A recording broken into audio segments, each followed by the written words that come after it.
Welcome, everyone. This is a fantastic crowd. Thank you so much for being here. My name is Wendy Gillis, and I'm the interim CEO here at Kemper Museum of Contemporary Art. I know we're all anxious to get the program started, but I wanted to thank a few folks that have helped make the Julie Blackmon exhibition possible. First, we recognize Karen and Jack Holland for their support of our Visiting Artist program. We're always grateful for our museum staff, our docents, and our members. And if you are not yet a member of the museum, I highly encourage you to do so because you help make free events like this possible. There's also some good perks you get, and so you can sign up in the museum shop or you can go online. A special thank you, all right. A special thank you to the lenders whose works are included in this exhibition, and many of them are with us this evening. Thank you. And finally, a warm welcome and thank you to our sustaining sponsors of Julie Blackmon's exhibition, Bunny and Paul Copagan, Ellen and Jamie Copagan, H&R Block, Ha Contemporary, Michael and Linda Lyon, Todd and Emily Voth, in memory of Mary Odell Sweat. It is a pleasure to introduce artist Julie Blackmon. We are also thrilled to have performing artist Kevin Morby with us, and I'll introduce him in just a moment. Tonight, we open an exhibition surveying a decade of Julie's work, which includes loans from collectors from in and around the greater Kansas City area, as well as a debut of 2 new photographs. It's always special when we can celebrate an artist in the Midwest with such strong ties to our community. I'll share a bit of biographical information about Julie, which is quite impressive. She lives and works in Springfield, Missouri, as you probably know. While studying art at Missouri State University, she became interested in notable American photographers Sally Mann and Diane Arbus. Later, as a mother of 3, she turned to photography and used her domestic experience as a focus for creating artful, striking, and thoughtful reflections of the times. Julie notes, "It's thrilling to see the most common aspects of everyday life as potential stories or themes for a photograph. It changes how you see things. Suddenly, a Starbucks employee on a smoke break or an outmoded beauty shop catering to an elderly clientele can spark a memorable image. As Nora Ephron once said, everything is copy."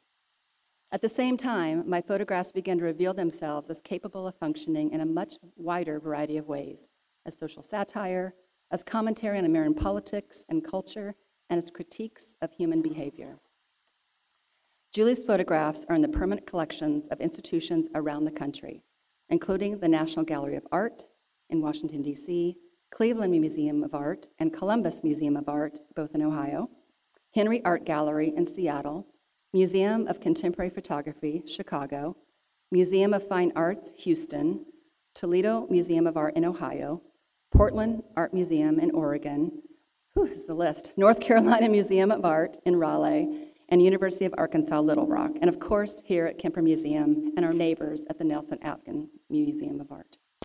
Her work has been included in exhibitions at the Fotografiska Museum in New York City, Chautauqua Institution, also in New York, Houston Center of Photography, and the Hood Museum of Art in Dartmouth, New Hampshire, among others.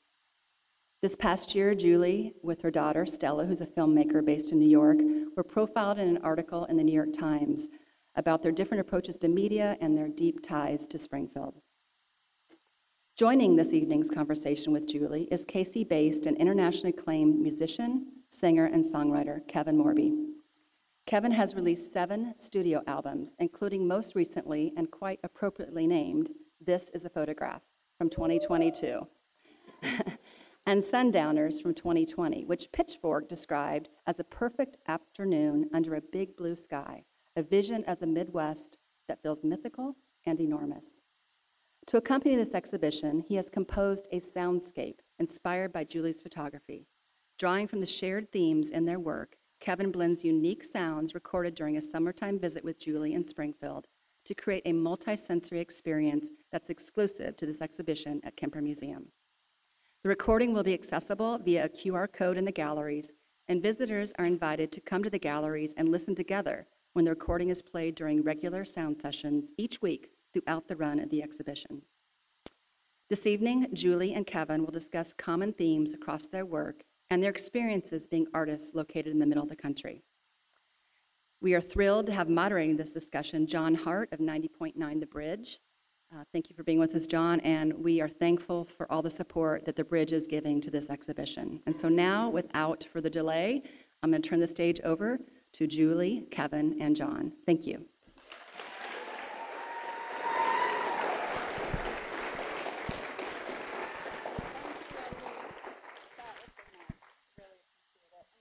Everybody for being here. I cannot believe the numbers, and it truly blows me away. And thank you, Kevin. Thank you. Jon. And so, like, I'm the guy that's like, I really want to shill for this, and I'm a big gift shop guy, and so let me just say that Julie's new book, Midwest Materials, is in the museum shop. I haven't counted everyone who's here tonight, but I'm just saying don't wait, because I didn't see like huge stacks of these books, and it is really a fabulous book. I know that Kevin and I are both here to support you and the exhibition. We're both fans of your work. It's I got a chance to sneak in a little bit early, and it's spectacular. You should be very proud. Well, I really appreciate it. Oh, my sound is on. Thank you for telling me. Was I not just holding it? I'll hold it closer. Sorry. You know, I also want to, before we get into it, I also want to thank the Kemper Museum, because they were really early supporters of yours. They acquired work as far back as 2008. How cool is that? Yeah, no, I remember my Chicago gallery calling to tell me that my work had been acquired by the Kemper Museum in Kansas City, and I didn't even know really how everything worked back then. I'm like, a museum wants my work? Like, what? I don't know. I was just like, okay, I guess that's a good thing, right? She's like, it is a good thing. Yeah. You know, I did want to say that my goal tonight is to have as much of the conversation be, now that I've hogged the first few minutes, between Kevin and Julie, because I think it's really fascinating to see people who are coming from different disciplines, both artists that are inspired by each other. And you know, I guess that one of the things that maybe could help us get into that conversation is, Julie, you pointed out in an interview that appeared in Under the Radar magazine between Kevin and Jason Schwartzman about film, and how much it meant to you to be in the interview and how much you took from reading it. And maybe we could just start off by talking about what it's like to be inspired by mediums that you don't actively participate in. I could speak on that. Yeah, I'm Kevin, a huge fan of Julie's. And I guess what I was getting at in that interview and want to talk about in this one is that as a musician and a songwriter, I am often very, very influenced by other mediums of art, whether it's film or photography or whatever it is. Half the time when I'm in a studio and I'm making references to the producer, I think I can kind of drive them half crazy, because they're like, what do you want this part to sound like? And I'll be like, I want it to sound how that scene in that movie feels. And they're like, that doesn't really help me.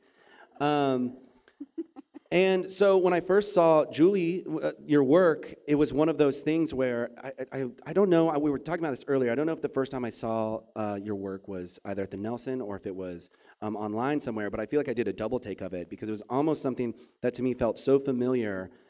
And almost like that's, you know, if you've seen my album covers, and I know probably a lot of you have not, but if you've seen them, I'm basically trying to do what you're able to do. And in a lot of my songs and a lot of my records, especially my album Sundowner, I felt like when I saw your work for the first time, I was like, this is as if I could put my music into photography form. It would look like this. Who is this? Who made this? And there were so many things about it that I loved, and it looked timeless to me. But then there would be an IKEA box, and I'd say, well, this, I don't think it's from the '60s. I think this was from recently, though I don't know how long IKEA's been around now that I've said that out loud. But there was something both contemporary and timeless to your music that I felt, and also so Midwestern, and I just knew. This could only be made in the Midwest. And I think some things are so specifically Southern, or some things are so specifically, wherever they're from. But I was like, this has to be done in the Midwest. And then when I saw that you're a Missouri-based artist, it just really blew my mind. And that's where I became a big fan. And since then, I feel, especially in getting to work on this score, I was obviously influenced by your work in making this score. And so honored, again, to be asked to do this score in general. But I also feel like anytime I'm making music now, when I'm going for a certain feeling, I now have this reference point of like, I want this to look like a Julie Blackmon photo. So Wow, that kind of blows my mind that you actually thought that. Hmm. I love the piece that Kevin has is a piece called Fixer Upper, and it's kind of one of my darker pieces. It's this decrepit house, and nothing's really been done to it, but you can tell the work is about to be started, and so there's all these Lowe's boxes never stop improving, and I just couldn't. It was like, I knew that was a modern element, which we've talked about before, how to work some of those modern things in, but really it just, the text of never stop improving, I'm like, God, that is the bane of my existence. That's great. Trying to keep these goddamn houses up to date.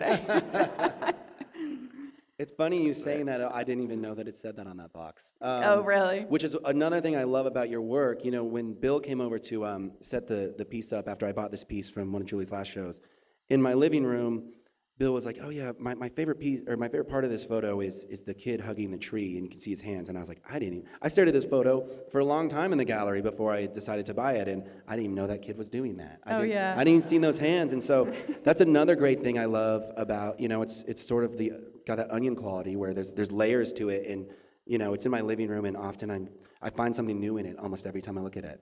Oh, wow, that's fun to know.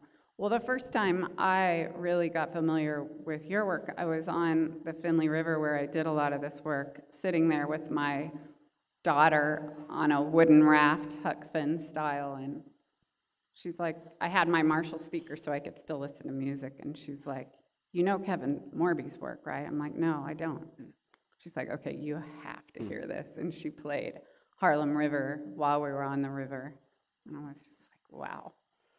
And then later, even just last week, thinking, okay, I'm going to be talking to Kevin. I need to really look at what these lyrics are. And I got up one morning, it was 6 a.m., I couldn't sleep, as usual. It's like, okay, well, I'm not quite in the mood to listen to music yet, but I'm just going to read the lyrics. And I read the lyrics to This Is a Photograph. Do you mind if I read a few of those lyrics now? I have them here too. Oh, you do too? Okay, anyway, it's like 6 a.m. I haven't even had coffee, and I'm crying before I've even read like 3 or 4 lines of it. And anyway, I'm not going to read the whole thing, but this is a photograph, a window to the past, of your father on the front lawn with no shirt on, ready to take the world on, beneath the West Texas sun. The year that you were born, the year that you are now, his wife behind the camera, his daughter and his baby boy, got a glimmer in his eye, seems to say, this is what I'll miss after I die. And this is what I'll miss about being alive. My body, my girls, my boy, the sun. Now time's the undefeated, the heavyweight champ, laughing in his face as it dances like Sugar Ray. Used to be come on, but now no mas. Used to be come on, but now no mas. And this is a photograph, a window to the past, of your mother in a skirt in the cool Kentucky dirt, laughing in the garden, back where it all started, with a smile on her face, everything in its place, got a glimmer in her eye, seems to say, this is what I'll miss about being alive.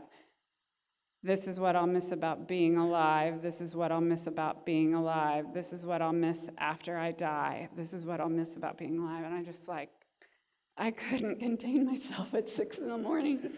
And I thought, oh my God, I don't know. I think great art says a lot of times it's something you didn't know you knew. And maybe it was that sentiment that I recognized, that no matter how cheerful the piece I was working on, maybe we're happy on the river, that there's that lingering sadness behind it of the impermanence of it all. And Sure. so that feeling of this is what I'll miss about being alive, even though it wasn't in those words, was my sentiment. So I just recognized that, and I felt such a bond after. I'm honored that you feel that way. Yeah. You make me feel very cool up here reading my lyrics. Thank you, Julie. You know, the phrase that I heard kicked around when you were having this conversation about this kind of theme before we came out was beauty tinged with sadness. And I think that you were working through it in your head if that was the right phrase. Yeah, I mean, just that paradox, right? Yeah, which is something I immediately recognized in your work. And not only in its depiction of the Midwest, but also there's children laying on a lawn, but there's a knife placed. You know, there's certain things where there's like a danger looming or a cynicism, I guess I want to say. And again, that's something that's very recognizable to me because I feel like I go after the exact same thing, where I want to make something beautiful, but it's almost like something sort of looming. And I really felt that. And, you know, I feel like there's a broad strokes way to sort of look at that sometimes, especially being from the Midwest. You could think of like a thunderstorm is very beautiful, but at the same time, you know, it brings a lot of danger with it. And yeah, I don't know. I don't know. You know, you were reading my notes because I was going to bring this up the next thing. It's like when I went in, the thing that struck me about your work was, you know, sometimes in art I've come across the phrase dynamic tension. And you're telling a story in one image. And, you know, it's the family minivan with the case of vodka. It's the calming, soothing waters with the untended infant. You know, it's the idyllic field with a boy and a gun. You know, and to me, it's like those things, to see a single image and have it feel familiar. There's no pretension. You're telling us about our lives, and yet there's conflict, there's contrast. Well, I think in the English language, we're not as sophisticated in terms of describing that in one word, but I did come across when I was reading about this that the Japanese have a phrase for it, mono no aware. Are you guys familiar with that? It's that, it means something like beauty tinged with sadness and how we hold tight to what we love, knowing the impermanence of it all. So I just was just like, okay, why? I think the French have similar sayings too. With us, we don't get further than bittersweet somehow. We should invent an English word here tonight. Yeah. Maybe It's take called some Julie suggestions. Blackmon. Yeah. I wanted to bring up family. This is a photograph. It's like, it's your dad in that photograph that inspired it. And, you know, Julie, your mom, your mom was one of 10 children in her family, and you were the first of 9. Yeah. So big family, which means plenty of family to use as subjects. I know, it sounds weird. We're not like all sister wives or anything like that, if you're wondering. We're not even Catholic. I'm not sure how that happened. But it's a cast for you to work with. I remember my mom saying, kids are an investment. They're really, really hard, but I don't know. I don't think she was really enjoying herself. She was just... So when each of you use family in your artwork, I figure it's somewhere, like, what's their reaction? Do they feel like, oh, I'm immortalized through art? Or is, well, that's nice. This is like a really professional family album. Yeah, that's a great question. I mean, before this is a photograph, because I really put my dad, who's sitting there in the second row, on blast. I wanted, you know, I asked his blessing, and he said he was more than happy to give it to me. But I think, yeah, with family, it's a great thing. It's an amazing thing to be able to essentially be making art with these people. I mean, you do it even much more than I do. But and yeah, this is a photograph. There's the whole rollout was, you know, old family photos, and you know, my mom pregnant, reading Life magazine, and some sort of not incriminating, but some exposing photos. And I don't know. I really love that I'm able to do that and incorporate all of that into what I do. And that's certainly another thing that when I saw, you know, your photos, and there's something again that just feels very Midwestern to it. I can just tell that this is like a community of your family, and you're all really close. I also want to say that when I was working on the score, I went and visited Julie and a lot of the kids who are sitting here, and I was so blown away. I was sort of warned by Bill that it was going to be, you know, completely magical, and I kind of wouldn't believe it. But I went to this incredible river house, and Julie took me out on the river to sort of collect audio samples of the river and other things, cicadas and, you know, crickets, whatever else. But I was sort of like, what movie am I in? in this really cool river house on this really cool river with all these really cool, talented little kids who are dressed awesome. And it's just a very special thing. And so, I mean... Well, it was a special day for us, too. Really unforgettable. And I don't know how many of you saw, I posted a few of the little clips that we did that day, but I think it meant everything to the kids who are actually all here today. We might have to bring them up on the stage later to sing.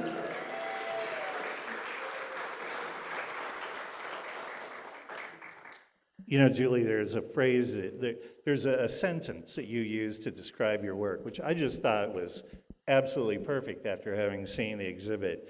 And the quote is, "Everyday moments in my everyday life that I've told in fantastical ways." And the word that really makes that, of course, is fantastical. Mm-hmm. How much of that did you get from your mother, Carol? Oh, good question. I mean, she was, you know, God, always pregnant in high school. It was so embarrassing. But so she had this, probably just the stereotype of a woman that keeps having babies is that she's unsophisticated or uneducated, and she was just not that person at all. She was very educated and very, very, very smart, and taught us all how to draw and see at an early age. But her life wasn't easy, and so she, when I say how to see, not just how to make art, but how to see life. So maybe her perspective on you've got to look through the chaos and the stress and see the beauty in every day. Even if she didn't say that every day, the way she'd sit down at the piano and play Claire de Lune, and after the hardest day, she connoted that, she lived that. You talk about the hard days. She had 9 kids, and she'd put on a carnival in the backyard. Yeah, she was. That's amazing, her playing that piece. That's beautiful. Well, we didn't have any money. We didn't travel. You know, I think the biggest vacation we ever took was we went to Pomme de Terre Lake, which was like an hour away. Same. We went to the Ozarks. That was ours. It felt like the ocean. We'd never had waves like that. We didn't. Never mind, they were just from a boat. But she taught us how to find our own fun within our lives, within the constrictions of not being able to go anywhere. She taught us how to make our own fun. She taught us so much. And so, you know, people ask me what it's like to grow up in a town like Springfield, Missouri, away from the cultural center. And I don't know. I really don't feel like I missed anything. I didn't leave Springfield, really. I didn't even go to New York until I was... But through art, and I mean, when I went to school, even when I went to college, it was 2 blocks away. Wow. I just remember that thirst for, like, maybe we're so bored, you know, that thirst was just like unquenchable. But learning about Sally Mann and Diane Arbus, and then later discovering Dutch painting, like I just couldn't get enough of it. So anyway, I don't know. Maybe I got off topic here, but no, that's great. I mean, that's something you and I have talked about as well. The sort of the Midwesterner's lust for life. Which anytime I do an interview, I'm trying not to drag the Midwest while giving it a compliment. But because I love it, I choose to live here, and you know I grew up here, so I really love it. But there is something, at least about when I was growing up, and the Midwest has changed a lot. But I do find that I really had to make my own fun. And when I moved to New York, the big difference between us is that I left, I moved to New York and then I moved to Los Angeles before coming back, crawling back, just tears in my eyes, but defeated. There is a real thing to be said. All my friends who grew up on the coast are constantly like, why do you like every food? Or why do you like, and I'm like, because I didn't have this until I was like an adult. Or there was something to just sort of being deprived a little bit culturally that then when I came in contact with it, it really blew my mind that, that could just be like, going down the street to somebody, going to, a museum like the Met or something like that, or to an arts theater. And now what's great is Kansas City has a lot of those things, which is really amazing.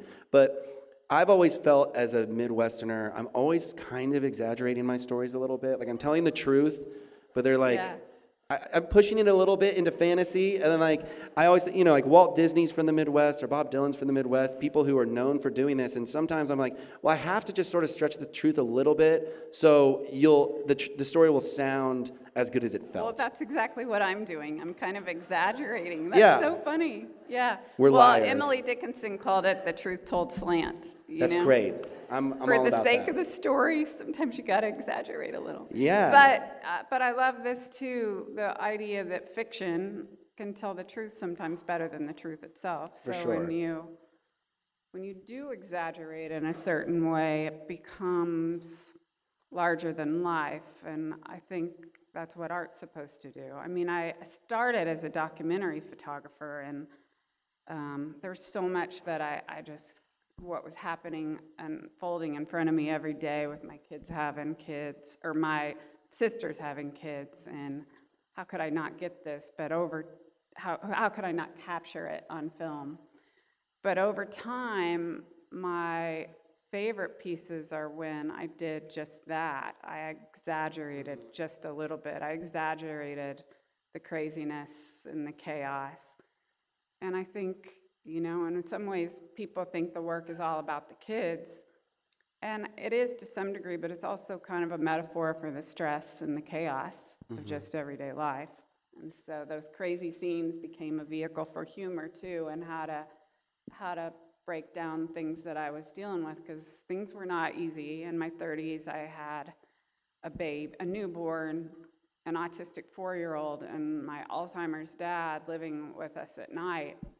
And I just remember thinking, I don't know, I'm gonna have to hallucinate or something. Well, and I think that one of the important parts of that story is that you'd been trained to find your freedom and find your escape through art, because you weren't going any farther than Pomme de Terre. And so that's when you got introduced to the world of photography in that particular period of time. Yeah, I just devoured that. There's a line while we're on that, though. We all know Where the Wild Things Are, and it's most of our favorite children's books. But when he gets sent to his room with no dinner, and he's isolated in that bedroom, and then there's the line, and the walls became the world all around. Oh, that's cool. That's great. And so there's just this assumption that if you don't get out and you don't see the world, that you're going to be stifled. There's some degree of truth to that, but nobody talks about how, sometimes the limitations of a place can make you have a shift in how you see the world and a different kind of transcendence. Well, and you've spoken without ever leaving. Yeah. You've spoken about how once you picked up a camera and started doing photography, that just everyday life looked different to you. Yeah. So, I feel like, man, I would go back when people went to the library. It was still 2004, 2005, and I just get these stacks of photo books from the MSU library. Sorry if I haven't been holding this close enough. And I just sat on that porch swing and just devoured book after book. But over time, it did cause a shift in how I saw things. Like, for instance, my mom and my aunt both had these old metal stock tanks, the kind that cattle drink from. And both of them had painted the bottoms blue to make it feel like a real swimming pool. That's great. We Good. We didn't have a country club or anything like that. That's very creative. And just, I remember thinking, wow, what if I got on a ladder and looked overhead my Aunt Polly's stock tank, midday sun. It was on worn out blacktop that was all wet, so all the little white specks were showing through. And getting up there, I was just like, okay, no matter what I do here, it looks like a planet in the solar system all of a sudden. Cool. This round pool with that blue swirling water. She'd done her own chlorine mix, so it was all cloudy. She'd just go out there and shake stuff in it. DIY chlorine mix. but just that glowing blackness around it, and then the white from the worn out concrete, it looked like stars, and it was just, no, I think if I hadn't had art to kind of change my way of seeing, I don't think I would have ever seen that. You know, there's a phrase that was used leading up to this, and that was shared themes in your work. And I think we've kind of touched around it a little bit, but let's just take that one on, head on. Sure. I mean, you know, obviously the Midwest, and I mean, again, I always go back to my record Sundowner, where I was just really going for this feeling of the Midwest. I wanted someone to be able to put it on wherever they were in the world and sort of have that invited into the room. And which is another thing, what you were just speaking on, I want to say, I feel like it's a great service that you've done, you know, staying in Springfield and working there. I think that's such a unique experience because, myself included, a lot of people do leave these small towns, and whether they come back or they stay away, I think it's such an amazing thing to sort of, I mean, you know, they were mentioning you've been in the New York Times and you do these shows all over, and you've invited the whole world to come see, you know, your little corner of it, which is really, really something special. And I just love, you know, I tour all over, and there's times where I'm in Australia or somewhere in a small town, and I go to a museum and I get to see, you know, an artist who works and lived and worked in that place. And it's so cool to think that you've done something similar and you've put it on the map in this way. And it's really neat. But I just wanted to gush about that for a second. But in terms of shared themes, you know, I just think the Midwest, and then the sort of juxtaposition of something beautiful kind of happening across, you know, the street from some sort of impending doom or something kind of almost looming or lurking in the distance. Another thing I think that I relate to with your work is just time, the sort of snapshot of here's something that's happening now that's going to age inevitably. You know, by the time you see these kids again, or this person in it, or whatever it is, they might be older the next time around. You know, on the next album or the next photo show. So that's certainly something, but also, and I kind of mentioned this earlier, something that feels timeless, that, you know, it could have been taken a long time ago, but it was actually taken the other day, and it's important to mix both of those ideas in there. Oh, right. You know, wanting to feel rooted in 2023 or whenever it was made, but also feel as a nod to the past, but also just timeless in a way that it could be from the past. Yeah, no, I mean, part of it sometimes is just a choice of style, right? It's a visual thing. A lot of my work has, you know, vintage settings, older homes. Is that intentional? Yeah, but I also live with it. You know, I lived in a 100-year-old house. I don't think I've ever lived in anything more recent than a 100-year-old house. Amazing. I live in the same neighborhood I grew up in. My kids grew up riding their bikes on the same streets, climbing the same trees. So I've got some kind of weird, surreal environment here where I'm referencing the past, but the past is also part of my now. But visually, sometimes I'm drawn to the way that looks. That said, I do feel like it's the responsibility of an artist, don't you, to say something about the times and culture we're part of now. Correct. Yeah, absolutely. And so sometimes it's just by that contrast that you're able to really highlight what you're really trying to say. For sure. Yeah, I forget what Nina Simone's quote is there, but it's something to that same effect of, you know, an artist's duty is to document the times they're living in. And yeah, when I first saw your stuff, I remember thinking like, oh, it kind of reminds me of this photographer from the 60s, but then there's Doritos, you know, and that's something I can relate to, you know, Doritos. But just, and I feel like I do a very similar thing with my music. I don't want people to think, oh, this guy just records to tape, or he's just trying to sound like this pastiche thing, because I feel like when someone is too pastiche, or it becomes almost like a caricature of itself or something. Yes. And when you put these new things in there, I'm always trying to do that in my music, and I hope that someone can walk away with the same feeling I walk away with looking at your photos, which is just, yeah, you know, I think this was made recently, but it's also got elements of these other times in it. Yeah. Well, how do you really even say something about the future and now without referencing the past? You know, without that knowledge, you can't really. Yeah. It just makes it more profound, I think. Yeah. And along those same lines, you both honor artists of the past, both subtly and often overtly. I'm all about that. I'm all about yeah. I had this realization years ago where, for example, I'm a big Lou Reed fan. So I almost thought it was cheesy how much, I would sort of talk about him in interviews, or, there'd be one song where I'd be like, I'm really going to try to sing like Lou Reed on this song or something like that. And I got in my head about it thinking, maybe I should cool it on this a little bit. But at the same time, I thought to myself, Lou Reed has passed away, and there's going to be a lot of people who inevitably don't know who Lou Reed is. Yeah. Maybe there's a lot of people in this room who don't know who Lou Reed is. But by talking about him and singing about him, it's going to sort of spread the gospel of this artist Exactly. that I love so It's much. It's And the homage or respect to them. Yeah.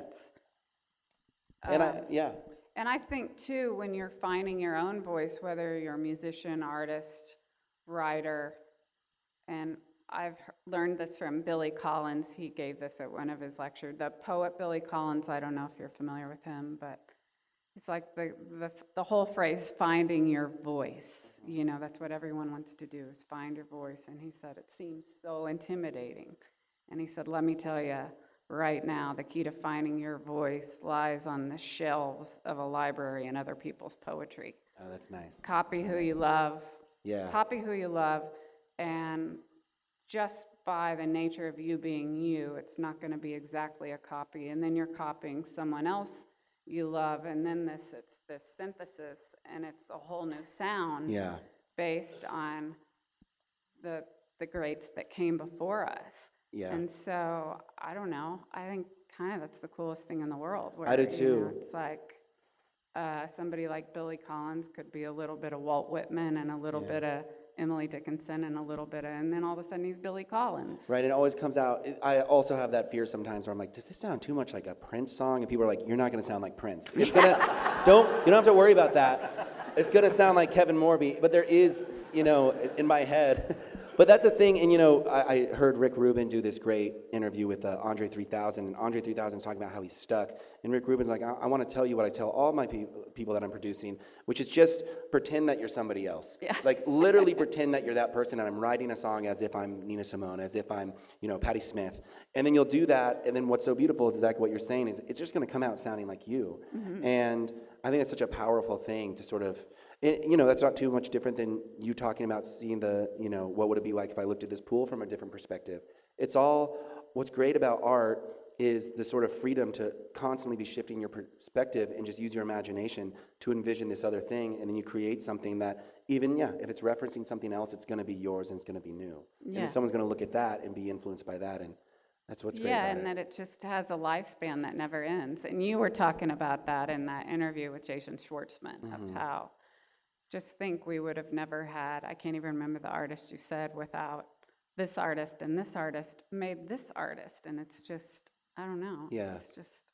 And it does feel like as much as it feels like an artist's duty to represent their times, I do think to look back at the past. And a lot of my heroes, I look at, Patti Smith is someone who is constantly talking about, her heroes. And I do think it's an important thing to do, because often you're going to find people who say, oh, I've never heard of that person. And then, you're paying it forward in this way. It is strange how quickly they disappear. It's like, It's don't weird. know Lou Reed, and it's like, I don't know, I feel like, is Sally Mann already forgotten, or who knows? It just does feel like, we're so moving forward at such a rate in these times that it feels like our reverence for past artists, it's just, we're moving too fast. I don't feel like sometimes they get the, or even older films. It's like, Rosie, my sister, was showing me some older films last week, and she's like, how come nobody is talking about this old film with Shirley MacLaine? I don't remember what she said the name of it was, but. One of my favorite moments of the night, I love this, and I'm going to love hearing Kevin sing. I'm also going to love it when the doors swing open and everybody gets to come in and see all these photographs, and then the soundscape comes on, the soundtrack that Kevin's created. And we all sort of recognize that this is a big crowd, and the artwork is so compelling that people are going to want to talk. So just make an appointment to come back again sometime when you can hear the music and the soundtrack that's been created for this a little bit better without the distractions of the crowd, perhaps. But I did want to talk about that a little bit. when you were doing This Is a Photograph, you were based out of Memphis for the writing of it. You took your recorder down to the river and recorded some natural sounds. And that same kind of thing you brought to bear for a photography exhibit. Can you describe the idea, the concept, how, I know you went down to Springfield, we've already mentioned that in passing, but there's obviously stories there about your creative approach. Yeah, you know, going to get the sort of found sound audio samples that I got in Memphis, it's no different than what I did for the score with Julie. And there was a day recently when I was working on the score where I thought to myself, you know, I could just get cicadas. They're nonstop. They're everywhere. I could just walk in my front yard and get the cicadas. I could walk down to the Missouri River and document that. But I know inherently, especially through working on this as a photograph, because there's a lot of times when I was making that album where I'm like, do I really need to be in Memphis, and do I really need to be, you know, in that case, documenting the Mississippi River, and do I need to be, you know, doing whatever it was that I was there. I was going to the zoo and getting audio samples from the zoo because of some of the subject matter that I was working on specific to that record. But my point is, I could get these audio samples in easier and other ways, but I have found that if you sort of do the footwork and you sort of pound the pavement and you go out to find them and you go to sort of where the source is, great, amazing things will inevitably happen. And so, you know, Julie said if I wanted to, I could go to Springfield, and it was in between, I was playing some shows, and I was only back in town for a second. So I was like, do I really want to drive out to Springfield today? But you know what, I know if I do it, it's gonna be more magical than if I just did it here in Kansas City. And so I drove out there, and it was amazing. Julie took me out on the river, and my goal was to just document sort of, you know, the things taking place, or that I imagine are taking place within these photographs, whether it be, you know, the kids singing songs, or the actual river that she's shooting on, or the actual cicadas chirping that, you know, must be somewhere within these photographs. So that was really my goal. And in going out there and getting to see this magical wonderland that I was describing earlier, I do think made the project, you know, all the better. And especially these kids up here, who I got to sing some songs with, and I documented them, and they sang some of their songs for me. That was really, really special, and a lot of that's made its way into the score. So listen out for that. When you hear those kids, they are all these kids right here. So once again, give it up for them. They really made this whole thing a lot easier. There will be specific times when the score will be playing during the run of the exhibition, but if you want to, there are QR codes, and you can listen to the soundtrack anytime through your mobile device, so it's very easy to get the full experience. You know, one of the things I think is really kind of funny and ironic is you have an album called This Is a Photograph, but you feel like the songs that more closely reflect Julie's work are on Sundowner. I do. Yeah, I do. Well, maybe I'm just so sick of This As a Photograph because I've been out there supporting it for 2 years. But there is something to Sundowner. You know, there's a song called "Don't Underestimate Midwest American Sun," and that's one that I always think of when thank you. Yeah. But yeah, certainly This Is a Photograph. You know, there's elements of all of this in their family and nostalgia, but trying to make it contemporary. So I see elements of that too. Yeah, my bank might be full with This Is a Photograph, and maybe that's why I'm like just going into the past. I'm going into the past with my records. But yeah, I do see elements of This Is a Photograph in Julie's work as well. Sundowner, I think, was sort of your home album. Yeah, Sundowner was my real ode to the Midwest, and you know, I did that sort of right before the pandemic, and then when I was living here during the pandemic, it was a year for me where I thought, you know, I'd lived here for a couple of years, and I'd moved back here, and I thought maybe I'd move away. But that time really solidified my time in the Midwest, and I was really so grateful for it, and you know, now I'm a permanent resident once again, and happy to be. You know, I think that if you have more questions, both of the artists are going to be around. We can catch up. Come say hi. Okay, yeah. Come say Yeah. hi. Yeah. And Kevin's going to share some music with us here in just a second or two. I did want to mention again that Kevin has a stunning body of work, and not only did he do Sundowner, followed by This Is a Photograph, but then more photographs, a continuum. And again, just going to repeat it, gift shop, Midwest Materials. Thanks, John. Julie Blackmon, and I cannot wait for everybody to hear the music and see the exhibit. And thanks again to the Kemper Museum of Contemporary Art for allowing me and the Bridge to participate in this, because this is really special. We're big fans of both of you, and I think you all are too. Let's hear it for both of them right now.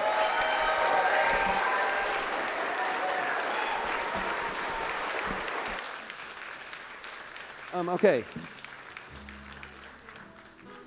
Okay, so I'm going to play, you know what, I'm going to do two of my own songs, and then I'm going to invite the kids up, and then we can do this little song that we learned together. So here we go. This first song is called, I just mentioned it, Don't Underestimate Midwest American Sun.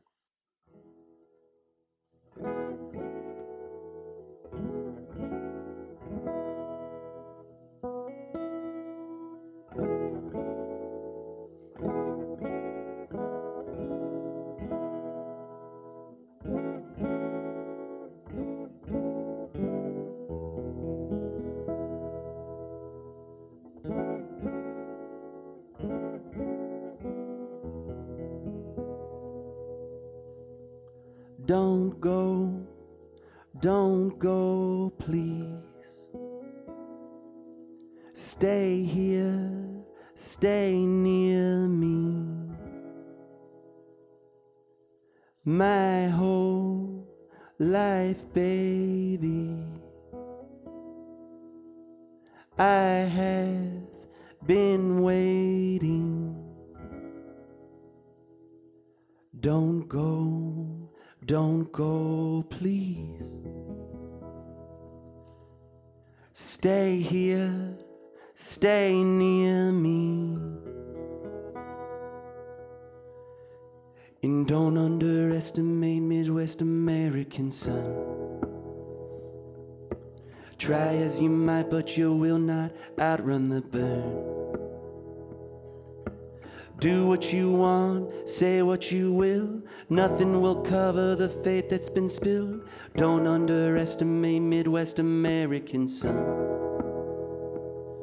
I have fun with you. I have fun.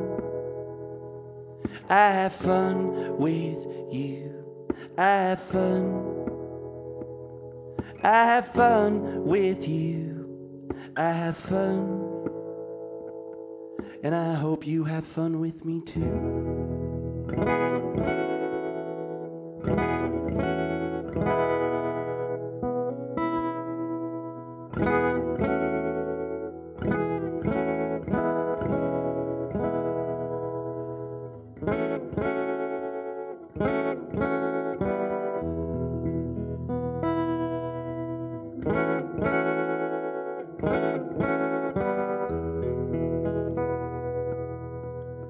Say a prayer for me. My love outran me. My whole life, baby, I have been waiting. Don't run so fast. Always end up last. And God bless and pray for American daughters and sons. Try as they might to take flight with clipped wings, but some won't. Do what they want, say what they will. Nothing will cover the fate that's been spilled. God bless and pray for American water and sun. Don't outrun me. Please don't run. Please don't run from me. Please don't run. Please don't run from me. Please don't run. And I won't run from you.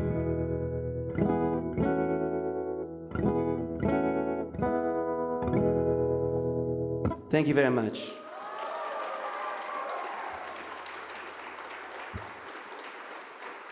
Thank you. This next song is called This Is a Photograph 2.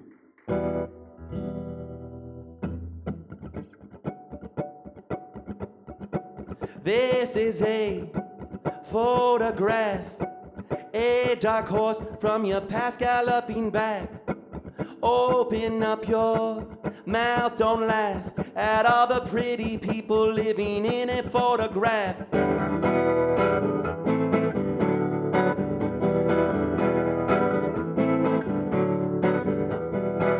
If you go reaching for your past, make sure your grip is ironclad. Open up your mouth, don't laugh at all the pretty people living in a photograph.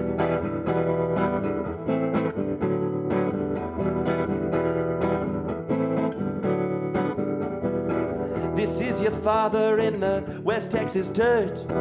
This is your mother youngin' in a skirt. This is time as it's starting to flirt with the abyss now. Give me a kiss now.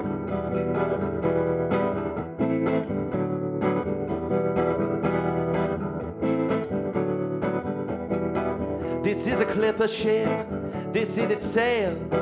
This is the hull of hell starting to swell. Heaven's empty, but can we make it? This is us standing here naked.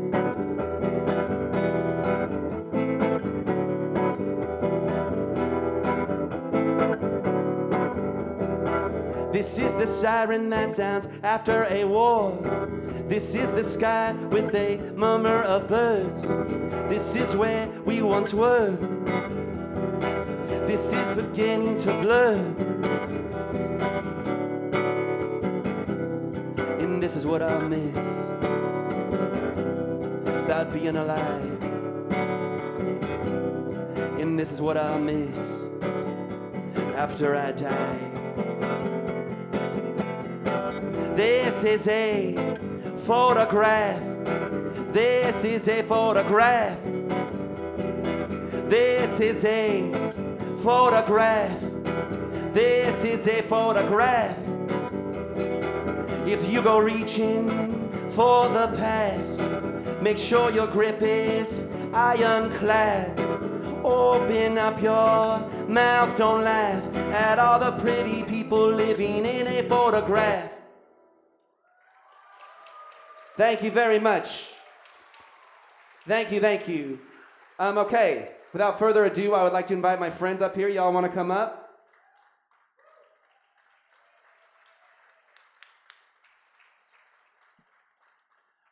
You guys can, you can come stand around me, and we'll face the people. You want to do that? You want to try it that way? All right. Don't be shy. Get on up here.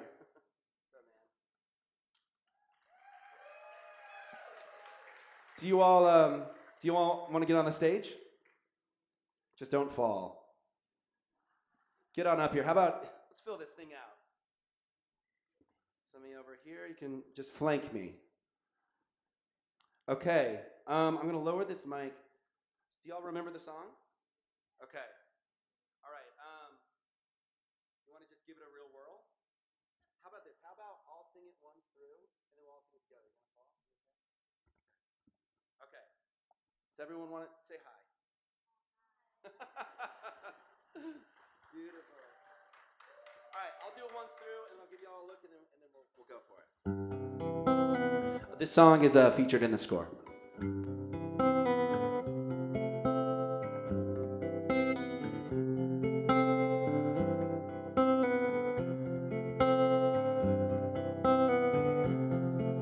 The weather was warm. It felt like a storm coming on. Bring it on. The sky's mouth was wide and laughing. Ha ha ha. All right, let's do this. The weather was warm. It felt like a storm coming on. Bring it on. As loud as you can. The skies mouth was wide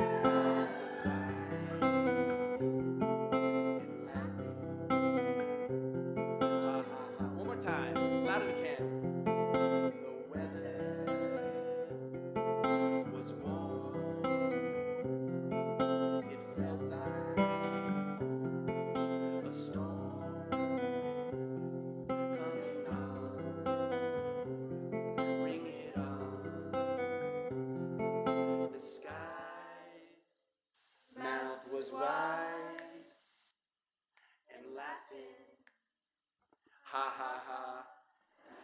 Great job.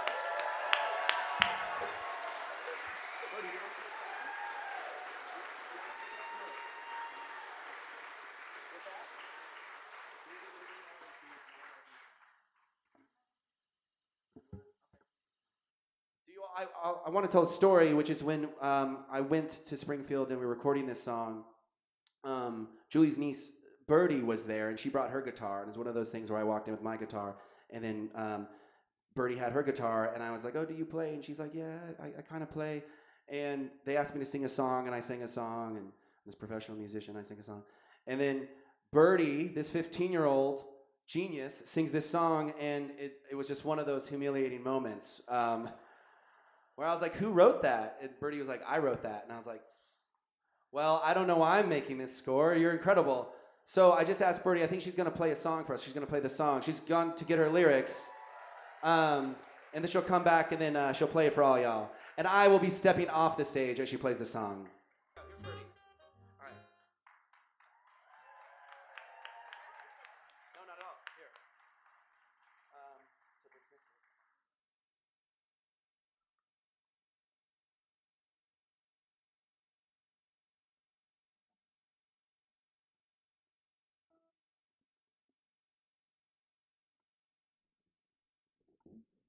I've asked Birdie to tell us all her name, so in a couple of years, when we're buying her albums, we know what to look for.